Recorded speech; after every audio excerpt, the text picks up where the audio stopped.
दोस्तों बात करें तो इंडिया के टेलीकॉम इंडस्ट्री बहुत तेजी से चेंज हो रही है और कई सारे नए चेंजेस आपको देखने को मिल सकते हैं। जैसे कि एयरटेल ने तो सबसे पहले ये बोला है कि यार करंट जो रेट्स है वो सस्टेनेबल नहीं है और आज के समय में जो प्राइसिंग मॉडल है वो ब्रोकन है, टूट चुका है और उन्हें अपने प्राइसेस कहीं ना कहीं बढ़ाने पड़ेंगे। अब हिपोक्रेसी की बात तो इधर ये रहती है कि आज के समय में एयरटेल का एवरेज रेवेन्यू पर यूजर तकरीबन 257 रुपीज है और एयरटेल के पास 482 मिलियन यूजर्स हैं। यानी कि बात करें इंडिया में Airtel is one of the most profitable company, जहां पे वो बहुत सारा पैसा बना रहे हैं, प्रॉफिटेबिलिटी भी है। लेकिन उसके बाद भी वो लोग चाहते हैं कि यहाँ पे इंडिया के अंदर हम लोग और ज्यादा रिचार्जेस प्लान्स को महंगा करें और उनसे यहाँ पे ज्यादा से ज्यादा पैसा बनाए। इवन बात करें तो एयरटेल ने यहाँ पे रिसेंटली नेटवर्क स्लाइसिंग को भी इंट्रोड्यूस किया। यानी कि एयरटेल को सिंपल सी बात पता है कि अगर वो लोग 5G के प्लान्स को एक्सपेंसिव करेंगे तो उन्हें बैकलैश मिलेगा। तो क्यों ना ऐसा करे कि जो लोग ज्यादा पैसा पे कर सकते हैं, जैसे पोस्ट पेड के अंदर यूजर जो प्रीमियम यूजर्स हैं और उनको ज्यादा पैसा देने में कोई प्रॉब्लम नहीं है, तो क्यों ना हम उनसे ज्यादा पैसा ले और जो लोग यहाँ पे मोर एक्सपेंसिव प्लान्स को अफोर्ड नहीं कर सकते उनको हम वहां पे लिमिटेड प्लान्स या फिर एंट्री लेवल प्लान्स ही देते हैं। ताकि इससे क्या रहेगा कि यहाँ पे हम जिनसे सस्ते में काम करवा रहे हैं उनसे सस्ते में करवाते रहेंगे और जो प्रीमियम लोग हैं उनसे हम ज्यादा पैसा लेंगे, लेकिन बदले में आपको प्रीमियम सर्विस देंगे और नेटवर्क स्लाइसिंग का यूज करके करंट 5G नेटवर्क में उनको बेटर 5G की हाई स्पीड प्रोवाइड करेंगे। यानी कि सीधी बात है कि अगर आप ज्यादा पैसा दोगे तो आपको ज्यादा बेटर प्लान, ज्यादा बेटर स्पीड, ज्यादा बेटर कस्टमर सपोर्ट सब कुछ देखने को मिलेगा। अगर आप कम पैसा दोगे तो आपकी सर्विस की क्वालिटी लो हो जाएगी और आपको यहाँ पे उतनी शायद स्पीड भी देखने को ना मिले। ये कुछ चीजें यानी कि एक ही नेटवर्क का यूज करके जो प्रीमियम यूजर है उनको better service, better quality provide करना, आपके जो यूजर जो उतना ज्यादा पैसा पे नहीं कर सकते उनको यहाँ पे लिमिटेड सर्विस देना। और शायद इसी तरीके की चीज जियो भी कर सकता है। जियो के साथ भी रिपोर्ट आई थी कि यहाँ पे वो लोग अपना जियो का एक प्रीमियम सर्विस लेकर आने वाले जो नेटवर्क स्लाइसिंग का ही यूज करके, यानी कि जो प्रीमियम लोग होते हैं उनको एक हाई स्पीड इंटरनेट नेटवर्क यहाँ पे प्रोवाइड करेगा 5G के अंदर। यार ये इस तरीके की चीज है क्योंकि लिटरली कंपनी ने बहुत सारा 5G के अंदर इन्वेस्टमेंट करी और ढेर सारा पैसा आने वाले समय में बनाना चाहते हैं और वो ये नहीं चाहते कि 5G के नाम पे आपको ज्यादा महंगे प्लान्स भी बेचे जाएं। इस वजह से इस तरीके के खेल यहाँ पर खेला जा रहा है ताकि इंडिया के अंदर जो ओवरऑल जो एवरेज रेवेन्यू पर यूजर जो ARPU रहता है ना उसे यहाँ पे इंक्रीज किया जा सके। लेकिन कहानी तो सिर्फ यहाँ पे शुरू हुई है, कहानी के अंदर और भी ज्यादा ट्विस्ट आने वाले हैं क्योंकि ये कंपनीज का प्लान ऐसा है कि अब जो लोग हैं ना, क्योंकि वो उनको पता है कि आज के समय में जियो हो गई, एयरटेल हो गई, वोडाफोन आइडिया, BSNL हो गई, इसके अलावा कोई ऑपरेटर है नहीं। BSNL अभी भी 4G अच्छी तरीके से डिप्लॉय नहीं कर पाया और 5G आज भी काफी बहुत दूर है BSNL की तरफ से। वोडाफोन आइडिया 5G का डिप्लॉयमेंट जाके अब शुरू किया, अभी भी धीरे धीरे फैल रहा है, जबकि जियो एयरटेल की जो डुओपोली है उसका फायदा अब ये उठा रहे हैं कि अपने मन माने ढंग से काम करेंगे। और यही डुओपोली जो रहती है ना इंडिया में मार्केट को यहाँ पे खा जाती है क्योंकि जब मार्केट में मल्टीपल कंपनीज होती है ना तो एट द एंड कंज्यूमर को यहाँ पे फायदा होता है क्योंकि कंज्यूमर को ऑप्शंस मिलते हैं। यहाँ पे मोबाइल नंबर पोर्टेबिलिटी भी थी, तो आप यहाँ पे अपना टेलीकॉम ऑपरेटर को चेंज कर सकते हो और यहाँ पे आप अपना पुराना नंबर कंटिन्यू कर सकते हो। जिस वजह से देखा है तो कंपनीज के ऊपर भी प्रेशर था कि आपको बेटर सर्विस और अच्छे रेट्स यहाँ पे प्रोवाइड करें। लेकिन पिछले कुछ सालों में जब इंडिया में डुओपोली हो गई और अब जियो ने अपना मार्केट कैप्चर कर चुकी है, एयरटेल भी स्टेबलाइज हो चुकी है, तो अब देख कैसा लग रहा है कि कंपनी के पैसे कमाने के दिन है और शायद इंडिया में एक नया टेलीकॉम प्लेयर अगर आए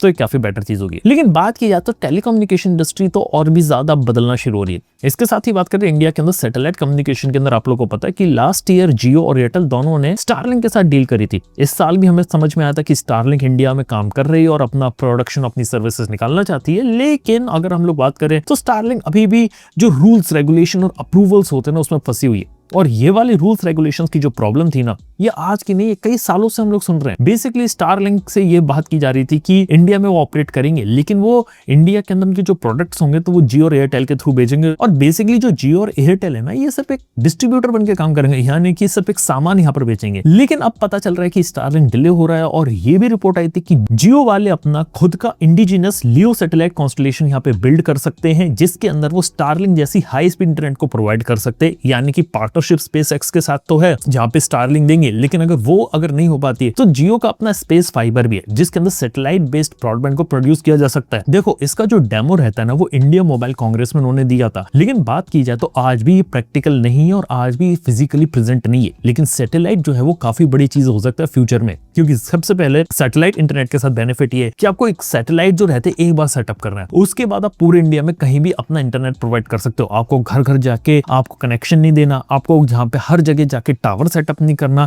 और इवन टावर सेटअप कर दिया तो उसको मेंटेनेंस नहीं करना। ओवरऑल जो कॉस्ट रहती है काफी ज्यादा कम हो जाएगी। इवन ये भी पता चला था कि रिसेंटली इंडियन गवर्नमेंट भी ये चाहती है कि यहाँ पे मोबाइल फोन के अंदर सैटेलाइट कनेक्टिविटी का ऑप्शन है, ताकि डायरेक्टली मोबाइल फोन आपका सैटेलाइट के थ्रू यहाँ पे कनेक्ट हो। लेकिन अभी भी जो एंड्रॉइड फोन कंपनीज और जो एप्पल है उन्होंने इस चीज को अभी यहाँ पे स्क्रैप कर दिया, क्योंकि बेसिकली हार्डवेयर लेवल के चेंजेस करने पड़ेंगे, और हार्डवेयर लेवल के चेंजेस सिर्फ एक कंट्री के लिए कर पाना अभी भी पॉसिबल नहीं है, क्योंकि जिस लेवल पे कंपनीज ऑपरेट करती हैं। यानी कि सैटेलाइट कनेक्टिविटी तो आनी है और ये इनएविटेबल चीज है, लेकिन कब आएगी, कैसे आएगी, ये एक सवाल है। और क्या इसका हाई स्पीड इंटरनेट से कुछ लेना देना होता है, और ये देखने वाली बात होगी। क्योंकि आज के समय जहाँ स्टारलिंक यूज किया जाता है, सबसे पहले तो कुछ ऐसे एरियाज होते हैं जहाँ पे रेगुलर फाइबर या फिर आपका इवन जो फिक्स्ड वायरलेस एक्सेस जो एयर फाइबर होती है वो भी नहीं पहुंच पाती। इवन यहाँ पे इसका यूज मोस्टली प्लेन्स और इंटरनेशनल फ्लाइट्स के अंदर यूज किया जाता है, ताकि वहां पे इंटरनेट सर्विस को प्रोवाइड किया जा सके। और ऐसे एरियाज यानी कि शिप हो गई, बोट हो गई, ऐसे दूर दराज के इलाके जहाँ पे इंटरनेट आज भी रेयर है, और वहां पे हाई स्पीड इंटरनेट प्रोवाइड करना वो एक चीज है। और अगर मोबाइल फोन के अंदर सैटेलाइट कनेक्टिविटी जैसे फ्यूचर में चीजें हैं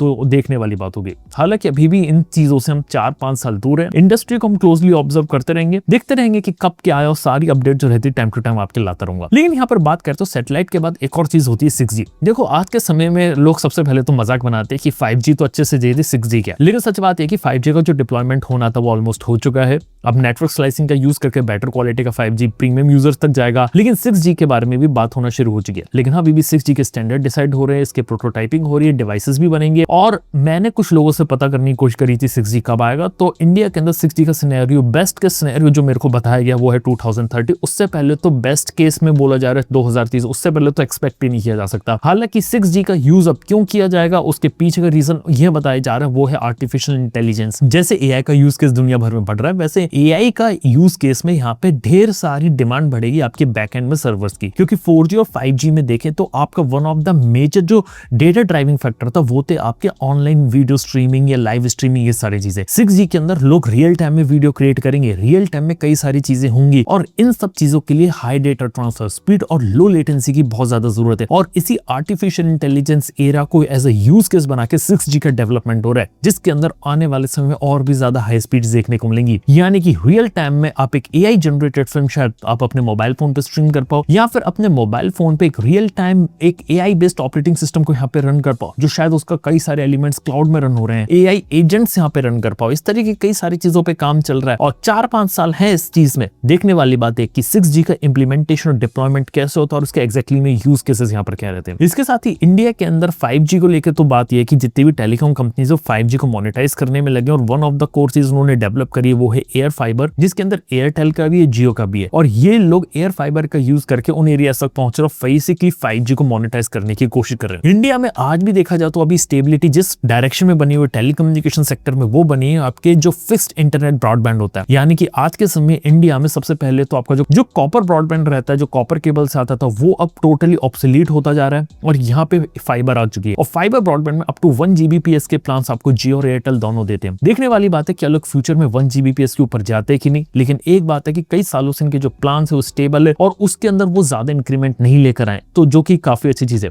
इसके साथ ही जो फाइबर बेस्ड इंटरनेट प्लान्स रहते हैं, इनके अंदर आपको बेसिकली जो थर्ड पार्टी OTT एप्स होती है उसका भी सब्सक्रिप्शन का सपोर्ट देखने को मिलता है, जो एक और प्लस पॉइंट है। जिस वजह से आज के समय में भले ही टेलीकम्युनिकेशन कंपनीज के जो 5G और 4G के प्लान्स वो महंगे हो रहे हैं, लेकिन स्टेबिलिटी फाइबर वाले प्लान्स में मिलना वो एक काफी बड़ी बात है। तो ये एक चीज इधर चल रही है। इसके साथ ही बात करें तो आर्टिफिशियल इंटेलिजेंस का भी इंटीग्रेशन ऑलरेडी टेलीकम्युनिकेशन कंपनीज करना शुरू कर चुकी हैं। जैसे कि ये प्रेडिक्ट करना कि नेटवर्क कहां फेलियर हुआ है, ट्रैफिक के कंजेशन को मैनेज करना ताकि कंसिस्टेंट स्पीड्स लेकर आई जा सके, यहाँ तक कि पावर ऑप्टिमाइज करना ताकि जो पावर रिसोर्सेज होते हैं वो काफी कम हो। इवन आज के समय में टेलीकम्युनिकेशन कंपनीज और कई सारी जो स्टार्टअप्स रहते हैं उनका जो पूरा कस्टमर सपोर्ट होता है आज के समय में टोटली AI पे जा चुका है। AI चैटबॉट्स के साथ साथ कॉल पर भी AI से आप बात करते हैं, यहाँ तक कि spam call detection, fraud detection जो रहती है वाया AI यहाँ पे परफॉर्म की जा रही है। तो यहाँ पे आर्टिफिशियल इंटेलिजेंस का यूज केस है। इसके साथ ही यहाँ पर बात की जाए तो इंडिया के अंदर अगर हम लोग स्टेट देखें तो जियो आज के समय में एग्रेसिव 5G मोनेटाइजेशन ऑप्टिमाइजेशन पे, इसके साथ ही एआई पे और अलग अलग चीजों पे ये लोग काम कर रहे हैं। एयरटेल की बात करें तो आज इनका फोकस है हायर एवरेज रेवेन्यू पर यूजर भी, कैसे यूजर के साथ हम ज्यादा पैसा ले सके और अपनी और भी ज्यादा जो प्रीमियम सर्विस होती है, जो प्रीमियम कैटेगरी के यूजर्स होते हैं, उनको कैसे बेचा जा सके। वहीं वोडाफोन आइडिया देखा जाए तो उसका 5G रोल आउट काफी ज्यादा डिले, लेकिन रिसेंटली वोडाफोन आइडिया को इन्वेस्टमेंट्स और कई सारे फंडिंग रेज कर रहे हैं,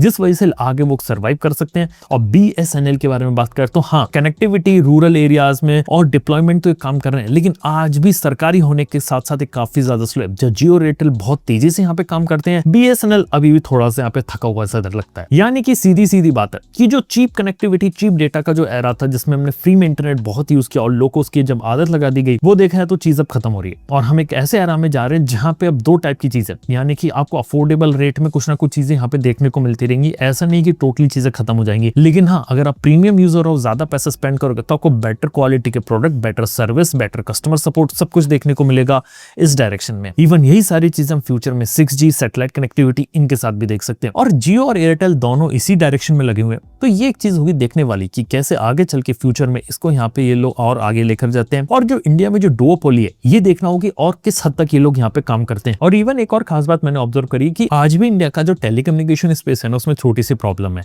एक नए प्लेयर की एंट्री आज भी बाकी है। अगर एक नया प्लेयर मार्केट में एंटर हो या फिर पुराने प्लेयर BSNL और वोडाफोन आइडिया आगे चल के एग्रेसिव हो जाए, तो इनकी जो डुओपोली होती है वो तोड़ी जा सकती है। और मार्केट में जो पहले मजा आता था कि एक कंपनी एक प्लान निकालती थी, फिर दूसरी कंपनी प्लान निकालती थी, वो अगर रेस वापस आए तो काफी अच्छी चीज है। हालांकि इसके होने की प्रोबेबिलिटी बहुत ही ज्यादा कम है, क्योंकि ओवरऑल मार्केट अब सैचुरेट हो चुका है और ओवरऑल मार्केट में उतना स्पेस नहीं बचा है यहाँ पे फाइट और काम करने को। लेकिन फिर भी देखते हैं यहाँ पर कब होती है चीजें, क्या चीजें होती हैं, और इंडिया के टेलीकम्युनिकेशन स्पेस में 2026 और फ्यूचर में क्या क्या नए डायरेक्शंस आपको देखने को मिलते हैं। जो भी इंफॉर्मेशन आएगी सारी आपको हम यहाँ पे टाइम टू टाइम इन्फॉर्म करते रहेंगे, बताते रहेंगे। थैंक यू बने रहने के लिए। मैं आपसे मिलता हूँ अपने नेक्स्ट वीडियो के अंदर। Good bye.